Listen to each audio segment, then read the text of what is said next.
IANLADYMAN. Why Seamus Coleman is the antidote to football's problems. Carlo Ancelotti once said Seamus Coleman should be invited to stay at Everton for life, which was rich coming from a bloke who disappeared to Spain after 18 months at Goodison Park. Nevertheless, Ancelotti had a point. Coleman was there in the thick of it at Everton on Saturday, sticking his head in to score a goal he would probably agree sums up the latter stages of his career.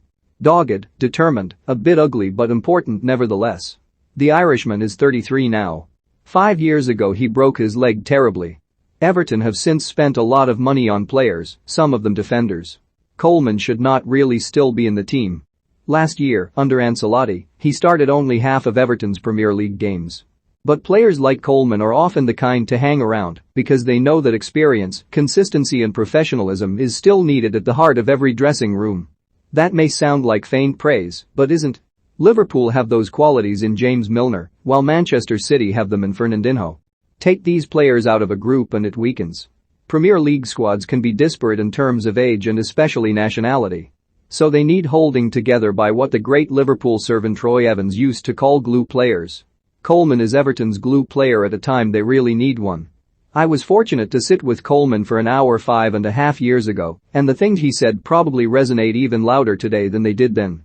They do so because they pointed to an unhealthy culture among some of our young players that has still not been addressed. It's easy for a young footballer to be sucked into a certain life, he told me. If you are the only lad in the changing room without a Louis Vuitton wash bag, then you feel pressure to get one. It's wrong. Your job is to train well and play well. But they think they need to look good on their Instagram pictures. They are just kids. They need protecting, good people looking after them.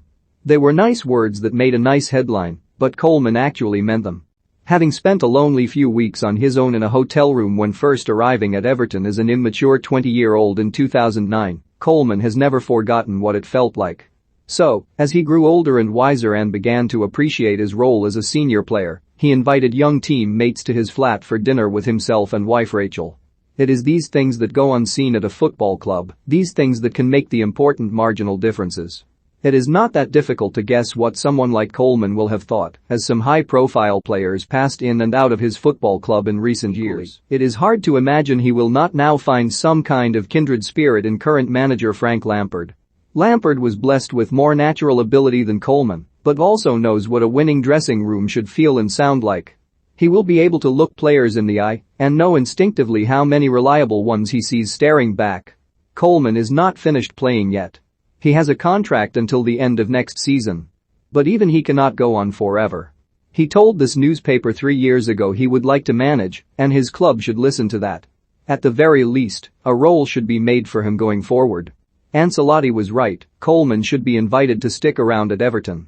Among all the smoke and mirrors and nonsense of the current game, there should always be room for the anti-footballers. Premier League is much more important than the Club World Cup. Congratulations to Chelsea on their Club World Cup win, and sorry we didn't pay closer attention. We were too busy watching the Premier League and the stuff that matters. And, yes, I said the same when Liverpool won it too. David Moyes was hung out to dry by West Ham. David Moyes has never been at his most comfortable under intense media scrutiny. It was one of the reasons he was not cut out for life at Manchester United. But he was hung out to dry by West Ham over the Kurt Zouma affair. Moyes is paid to win football matches rather than understand the nuances of public relations. So somebody above him should have ordered him not to pick Zouma against Watford. West Ham needed to suspend Zouma and get ahead of the backlash in order to control it. That is what any experienced PR professional would have advised. But when it comes to this kind of thing, football thinks it knows best. So football blunders on. And as a result a messy situation automatically gets worse, and somebody like Moyes comes out of it looking like he doesn't care when, in reality, he undoubtedly does. Get ready for the revival of the 39th game plot from next season. The amount of money paid to cover the Premier League by overseas broadcasters will be higher than that paid by our own rights holders. On the one hand, this is not particularly unpalatable news. Largely, it is TV money that sustains our game. If people start to vote with their remote controls, then we are all in trouble. But as TV companies in India, Asia, and America feed our clubs with more and more cash, it stands to reason that they will want more and more back in return. So be prepared for some weird, kick-off times, and, worse still, the return of all the chatter about the 39th game. Remember that one? Maybe the idea wasn't dead after all, just sleeping.